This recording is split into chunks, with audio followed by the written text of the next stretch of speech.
भक्ति के रंग में रंगल गांव देखा, धर्म में कर्म में सनल गांव देखा, अगल में बगल में सगल गांव देखा, या मौसा नहाए चलल गांव देखा। यहू हाथे झोरा वहू हाथे झोरा, या कान्ही पर बोरी कपारे पर बोरा। कि यहू हाथे झोरा वहू हाथे झोरा, कान्ही पर बोरी कपारे पर बोरा।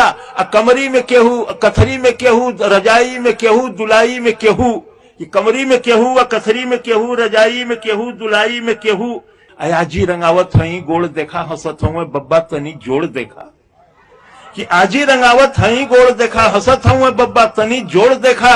घुघुटवे से पूछे पतोहिया कि अय्या गठरिया में अब का रखा ई बतैया। हर हुए लुग्गा हर हुए पूड़ी, रामायण के लगे हो मड़ुआ का ढूंढी। अचाऊ रचूरा किनारे के ओरी, अन्य का चपलवा अचारे के ओरी। अमौसा का मेला अमौसा। मचल हुए हल्ला चढ़ावा उतारा, मचल हुआ हल्ला चढ़ावा उतारा। खचाखच भरल रेलगाड़ी निहारा, हर गुर्री गुर्रा हर लोली लोला। अब बिच्चे में हुए सराफत से बोला कि हर गुर्री गुर्रा हर लोली लोला। अब बिच्चे में हुए सराफत से बोला, चपायल है केहू दबायल है केहू, घंटन से ऊपर टंगायल है केहू।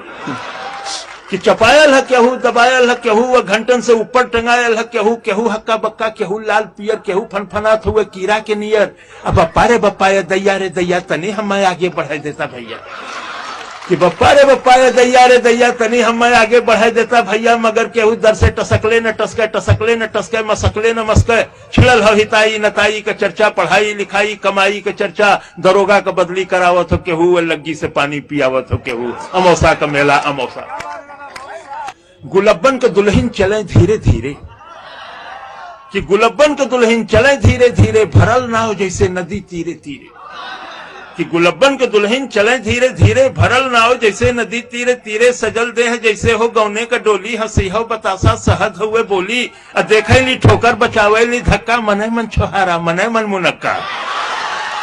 फुटहरा नियर मुस्किया मुस्किया के निहारे ली मेला। सिहा के चिहा के सबे देवी देवता मनावत चले ली, नरियर पर नरियर चढ़ावत चले ली। किनारे से देखें इशारे से बोले, कहीं कहीं गांठ जोड़े कहीं गांठ खोले।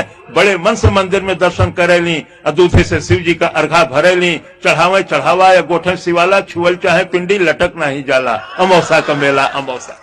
यही में चंपा चमेली भेटैली, कि यही में चंपा चमेली भेटैली, या बचपन के दोनों सहेली भेटैली। ई अपन सुनावे उ अपन सुनावे, दोनों अपन गहना गदेला गिनावे। अशोका बनौलू अशोका गढ़ौलू, तू जीजा का फोटो नहीं अब तक पठौलू।